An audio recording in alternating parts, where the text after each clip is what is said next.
on the 15th of July, the British government were due to roll out its new pornography laws. Now, if you've not heard of that, don't worry, until a few days ago, I hadn't either.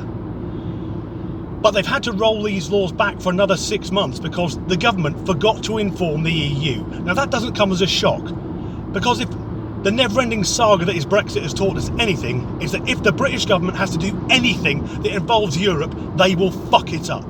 Now, the new laws aim to be more stringent around age verification checks, because in the UK there are already some minor checks, but something that no one knows the answer to, this unsolved mystery, is if you go on a porn site, what happens if you click the box that says you're under 18, because no one has ever done it. Now, kids today, they're growing up with smartphones and tablets, they've got more access to the internet, and they're getting sexualised earlier. But let's not look back with rose-tinted glasses, because kids, particularly lads, have always had some access to porn. Now, when I was a lad growing up in the 1980s, it was hedgerow pornography.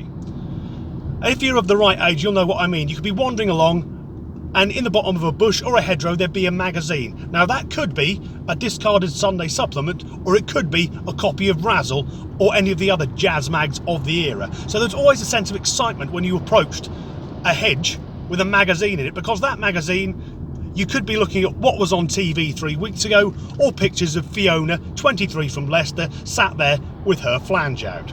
To this day, when I go past a hedgerow and see a magazine, I still feel a wave of nostalgia. They don't fucking show that on Stranger Things, do they? That's set in the 80s. None of the lads come back going, I've just found a porn mag in a bush. Now, the thing is that younger people, particularly teenagers, there have been a number of studies and some interesting documentaries that show that they are growing up thinking that what goes on in pornography is normal for a relationship. Imagine that, thinking that porn is normal. You would think the average penis is 14 inches long, all women are bisexual, and Asian men don't exist.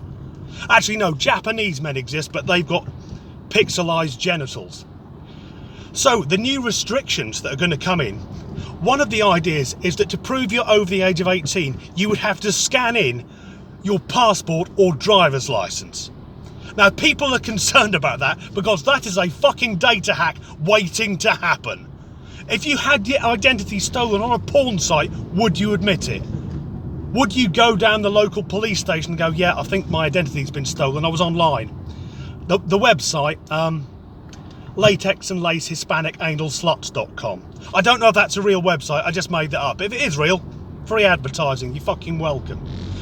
And the other proposal is that for people who don't want to put in their details, they would have to go to any local shop or supermarket and buy a permit that would have a code that allowed you to access porn on the web. How nice is that image? I'm just popping down the shops for a pint of milk, a loaf of bread and a wanking permit. Now, I would have thought our politicians had something better to be fucking worrying about, and even more than that, I'm surprised they're trying to ban pornography. Because if you're in the UK, you can ask any man or woman on the street, or one of the other 1,000 made-up fucking genders, where are the biggest wankers in this country, and you will get directed straight to the Houses of Parliament.